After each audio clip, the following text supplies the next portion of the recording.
अरे वाह, आज तो घर में कोई नहीं है। आज तो मैं सुकून की सांस लूंगी और सारा दिन आराम करूंगी।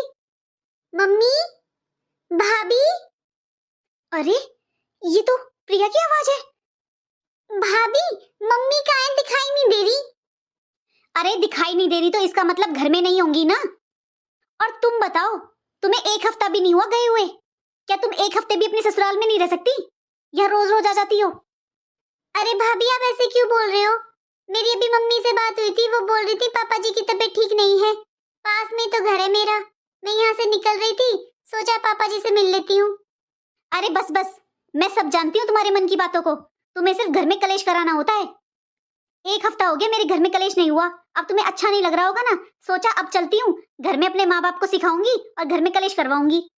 और पास में ससुराल होने का मतलब ये नहीं होता है कि रोज की रोज अपने पीहर में आकर बैठे रहो। बस भाभी, बहुत हो गया। मैं आपके घर का पानी भी नहीं पीती हूँ, बस मैं मम्मी पापा से मिलने आ जाती हूँ, वो भी इसलिए क्योंकि मैं पास में रहती हूँ। और आपके घर के कलेश का आप जानो, मम्मी जाने, मैं कभी आपके घर के मामलों में नहीं बोलती। अरे मुझे सब पता है, 24 घंटे जो तुम माँ बेटी बात करती रहती हो ना, मुझे सब पता है। बस मेरी चुगली करती रहती हो, अपनी माँ को भरती रहती हो और वो मेरे साथ कलेश करती हैं। ये क्या भरना भरना लगा रखा है आपने? आप क्या अपनी मम्मी से बात नहीं करती हो? तो क्या आप भी अपने घर में कलेश कराती हो क्या भाभी? आपका भी मन करता होगा ना अपने मम्मी पापा से बात करने का, ऐसे ही मेरा करता है भाभी। सच बताओ भाभी, आप अपने घर पर बात नहीं करते हो?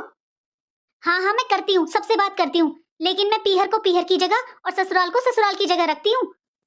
मैं तुम्हारी तरह रोज रोज मुंह उठाकर अपने पीहर नहीं भाग जाती हूँ। शादी के बाद ससुराल ही अपना घर होता है।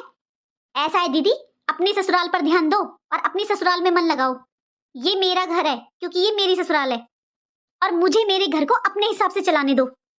अरे तुम्हारे सास ससुर भी तो बूढ़े हैं, उनकी सेवा करो, उनका ध्यान दो। तुम्हारे माँ बाप की सेवा करने के लिए उनकी बहू है। भाभी, अगर आप अपने घर जाओ और आपकी भाभी आपसे इस तरह बात करे तो आपको कैसा लगेगा? अरे भाई, मैं तुमसे साफ साफ कह देती हूँ, मैं ऐसे रोज रोज अपने पीहर में मुंह उठाकर जाती ही नहीं हूँ, तो मेरी भाभी बोलेगी क्यों? और जिस घर में शादीशुदा लड़कियां ज्यादा टांग अड़ाती हैं ना, उस घर में कभी सुख शांति नहीं रहती है। अरे पास में घर होने का ये मतलब थोड़ी ना होता है कि जब मन किया जब टपक जाओगी। जियो और जीने दो, तुम अपनी जिंदगी में खुश रहो और हमें अपनी जिंदगी में खुश रहने दो। आ जाती है रोज की रोज मुंह उठाकर, 2 मिनट चैन की सांस नहीं ले सकती, सारा मूड खराब कर दिया। सारा दिन तो वो मेरी सास, कभी ये बना ले बहू, वो बना ले बहू, मैं ये कर लेती हूँ, तू ये कर ले, मुझे ये मन है, तू यहाँ आ जा। और ऊपर से जब इसका मन करता है ये आकर टपक जाती है। मेरे घर को धर्मशाला बना दिया इन लोगों ने। आज अच्छा सबक सिखाया मैंने इसको। आज मम्मी पापा के होते हुए ऐसी हालत है, अगर मम्मी पापा नहीं रहे तो क्या होगा? नहीं भगवान जी, पापा की तबीयत क्या खराब रहने लगी? भाभी ने तो अपना रंग ही दिखाना शुरू कर दिया। अरे पापा की तबीयत ठीक नहीं रहती, कैसे छोड़ दूं मैं उन्हें? मेरा मन नहीं करता कि अपने पापा को देखने का।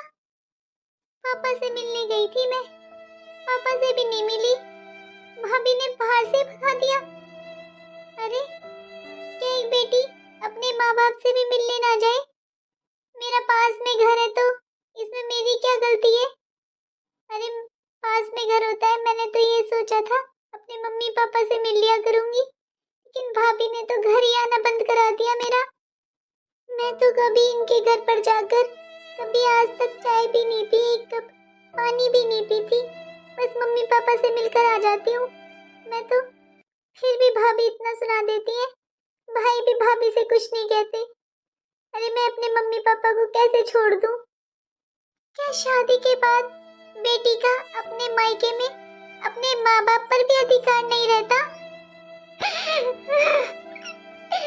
क्यों भगवान जी, क्या जिस घर में हमने जन्म लिया है, जिस घर में हम पले, हमारा बचपन बीता है, मम्मी पापा भाई बहन के साथ रहे हैं, क्या शादी के बाद वहाँ जाना भी जरूरी नहीं होता? कैसे छोड़ते हम उस जगह को जहाँ पर हमने अपना बचपन बिताया है? हेलो दोस्तों, कैसी लगी आपको ये छोटी सी कहानी? क्या मायके में भाभी आने के बाद एक बेटी को अपने माता पिता से सारे रिश्ते खत्म कर देने चाहिए? मैं सभी भाभीियों की बात नहीं कर रही हूँ, लेकिन कई घरों में शादी के बाद भाभी सोचती है कि ननद अगर घर में आई है तो झगड़ा कराने ही आई है, कुछ लेने ही आई है। लेकिन नहीं दोस्तों, ना तो सभी ननद ही एक जैसी होती हैं और ना ही सारी भाभियां। वीडियो को पूरा देखने के लिए धन्यवाद। राधे राधे।